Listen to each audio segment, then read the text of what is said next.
Boa noite, Tânia. Bem-vinda ao Link News. Eu já começo com a pergunta direta para você, Tânia, para saber se você enxerga essa relação que o ministro vê também, da diminuição do tributo cobrado pelo cigarro em relação à diminuição do contrabando feito pelo cigarro que vem de fora, enfim, que está contaminando aqui o nosso país de certa forma. Na verdade, existe já um consenso mundial, e base em estudos, inclusive do Banco Mundial, de que a redução do tabagismo, principalmente entre jovens, ela está fortemente associada ao aumento dos impostos sobre cigarros. E o Brasil já tem essa experiência que a Receita Federal, que é parte de uma comissão interministerial para a implementação da Convenção Quadro para o Controle do Tabaco, tem participado ativamente na implementação desse tratado no Brasil, que tem como uma das medidas o artigo 6º, que prevê o aumento dos impostos como uma forma de reduzir o tabagismo, especialmente entre jovens.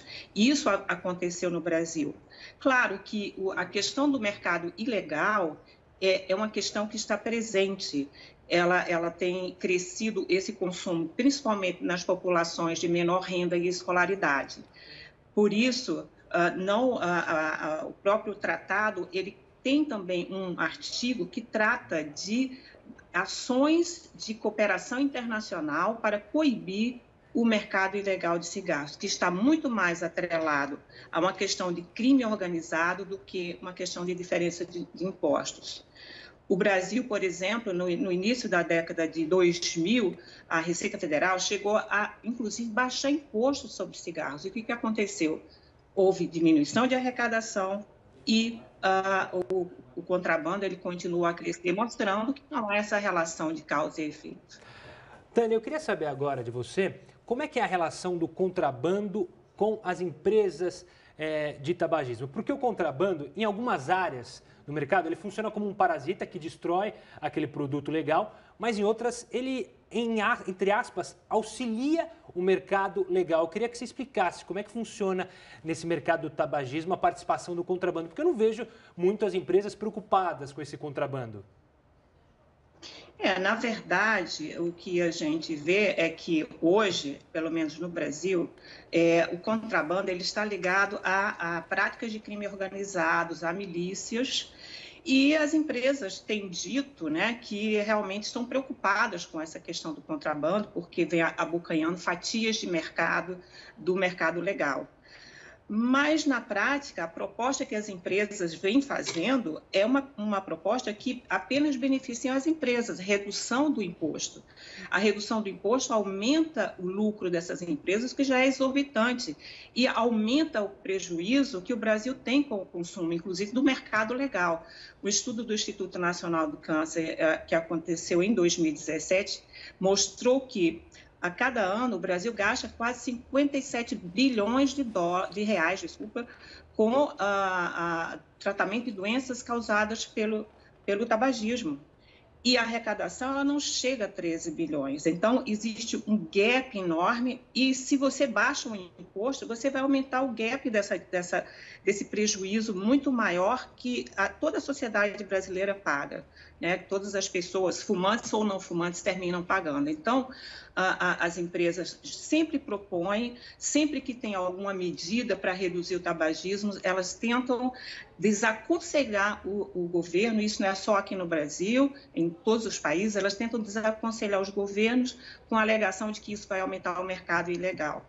Sendo que algumas empresas em outros países são processadas, como a União Europeia, né, tem contra uma das maiores empresas de cigarros legais do mundo, tem um processo porque elas foram, identificou-se que elas estavam engajadas na expansão do contrabando de cigarros na Europa. Então, assim, é importante olhar sobre essa perspectiva porque as empresas sempre vão querer baixar impostos, né, e isso aumenta o prejuízo que esse mercado já causa para todos nós brasileiros, inclusive quem não fuma. Agora, só para a gente finalizar, a gente está chegando ao fim da entrevista, eu queria que você falasse um pouco sobre a questão da prevenção. Aqui no Brasil, a gente tem essa mania de sempre tratar depois, né? Depois que existe a doença, depois que existem os viciados. Você falou desse dado alarmante, né, das pessoas que vêm, do número de aumento do caso de fumante. Agora, as pessoas que ainda não fumam, o que pode fazer? E se você acha que o que tem hoje é suficiente, que o governo faz é suficiente para evitar que esse número aumente? Tainá, o Brasil, aliás, existe hoje uma grande consciência de que o tabagismo é uma doença pediátrica. É uma doença porque é uma doença do cérebro, é uma dependência química, e é pediátrica porque a maior parte das crianças a maior parte dos fumantes, começam a fumar antes dos 18 anos de idade.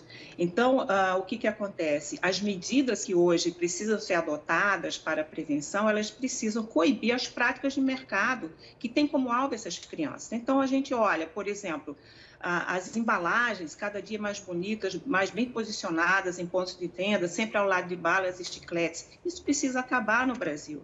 Não é possível que um produto que mata 2 em cada 3 consumidores, é um veneno, seja vendido como balas e chicletes. Então, isso é uma medida que, inclusive, temos no Congresso Nacional, no Senado Federal especificamente, um projeto de lei que está tramitando, mas que esbarra no argumento de que ele vai aumentar o mercado ilegal.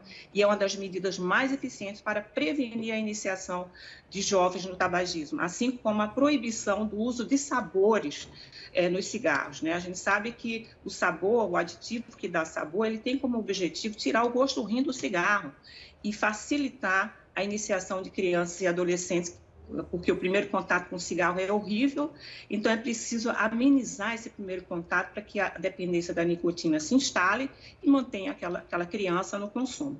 Então, são práticas que precisam se aliar às ações educativas, aliás, são regulamentações que precisam se aliar às ações educativas para evitar que um contingente ainda grande no Brasil de crianças e adolescentes continue a experimentar cigarros e tornarem-se independentes. Então, essa é uma das, vamos dizer, ações, junto com as ações nas escolas, que são extremamente necessárias, campanhas, mas precisamos de leis que restringam esse tipo de prática, que é uma prática predatória que vem sendo feita há décadas no Brasil e no mundo e tornou o tabagismo uma doença pediátrica. Tá certo, Tânia Cavalcante, ela que é secretária executiva da Comissão Nacional da Organização Mundial da Saúde para justamente o controle do tabaco, participou com a gente e falou sobre esse assunto, explicou. Tânia, obrigado pela participação aqui conosco no Link News. Nós que agradecemos a oportunidade.